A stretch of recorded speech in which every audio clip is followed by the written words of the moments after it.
My name is Thomas Gronnemark, and I'm a throwing coach, and I'm coaching Liverpool FC, Ajax, and other professional clubs.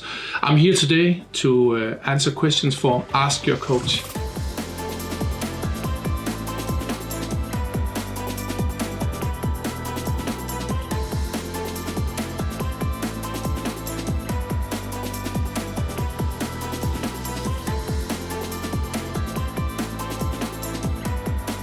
First of all, I'll say yes, Trent and Robo are in the drills, I think, almost every time. But it's not only them I'm working with. I'm working with all the players on the pitch. Okay, not the goalkeepers, but all the 10 other players in the match, but also all the other players, because it's really important that first of all the players know the basic principles, like the patterns, what can we do where and where.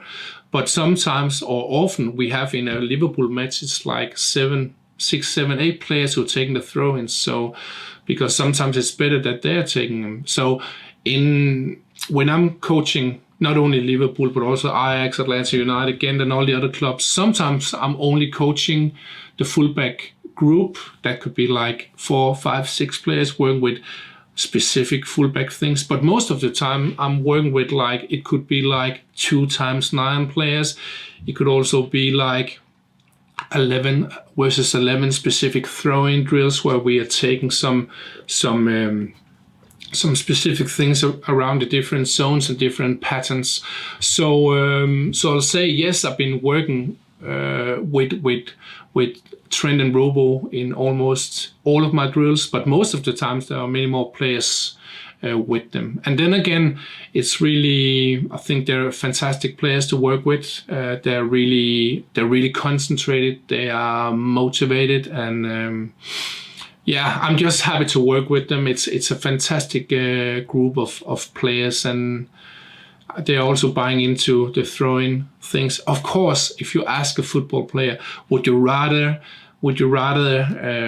play with your feet or throw with your hands? Of course, all football players are saying we would rather play with our feet. But when you hear that you have normally approximately 40 to 60 throw-ins in a match, then you know it's important. So the only reason why my knowledge and coaching with throw-ins is a success in Liverpool is because the players and the coaches have also been buying into it. And again, the same have Trent and Robo done. So I'm really proud of that and happy to work with them.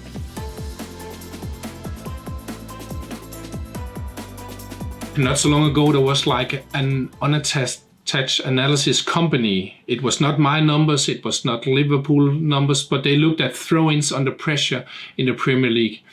And in this analysis, they said, and it was analysis from all over Europe, they said that in the 17-18 season, the season before I came, then Liverpool had a possession on throw-ins under pressure where the players are marked on 45.4%. At that time, Liverpool was number 18 in the Premier League, so third last.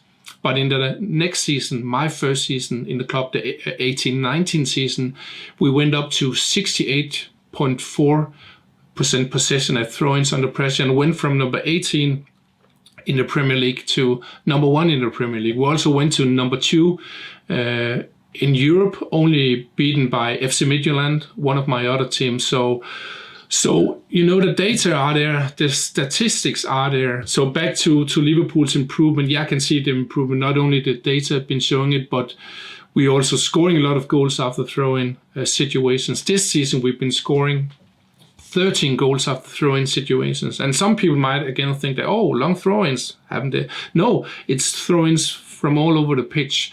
And it can also be from our own penalty area where we're scoring afterwards because we're doing some specific things.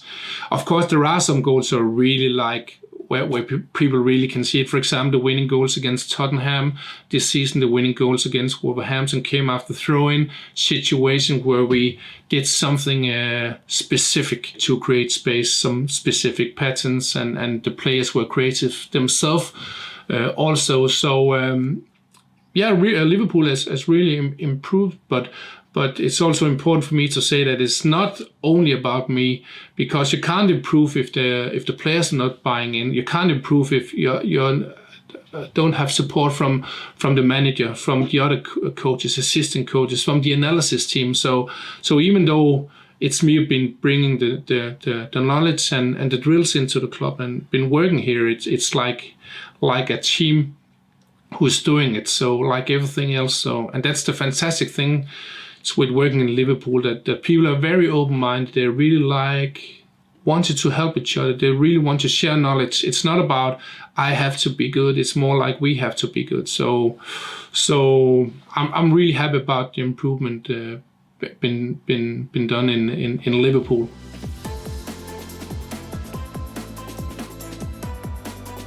It may sound very basic, and some might think that it's only a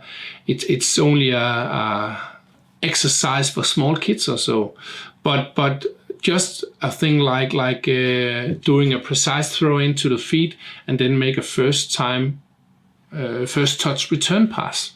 That's really important. And of course, then on top of this exercise, I'm building a lot of other things afterwards.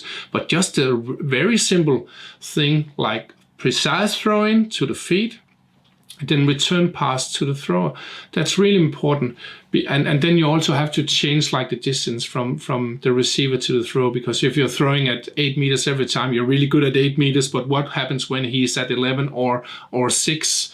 And it might sound like a simple exercise, but a lot of ball loss is made also from professional teams, because the throwing is imprecise, because you're throwing it to the knees or to the hip or to the chest.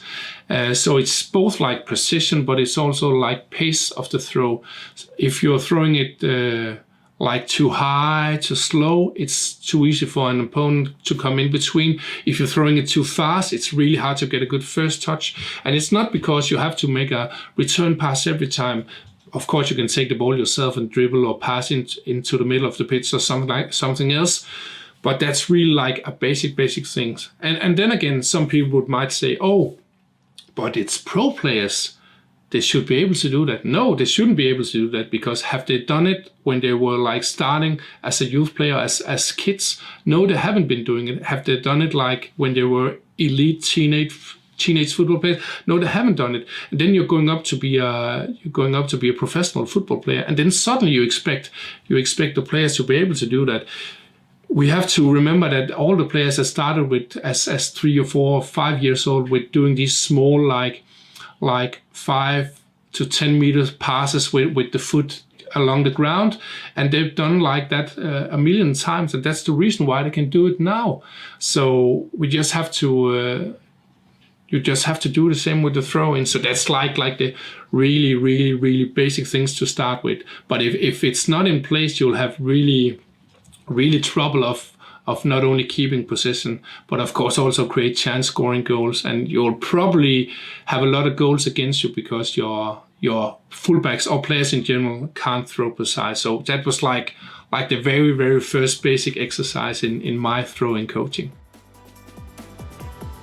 To see the full Q&A and for more exclusive content from top-level professional and academy coaches, subscribe to the Coach's Voice Academy at academy.coachesvoice.com.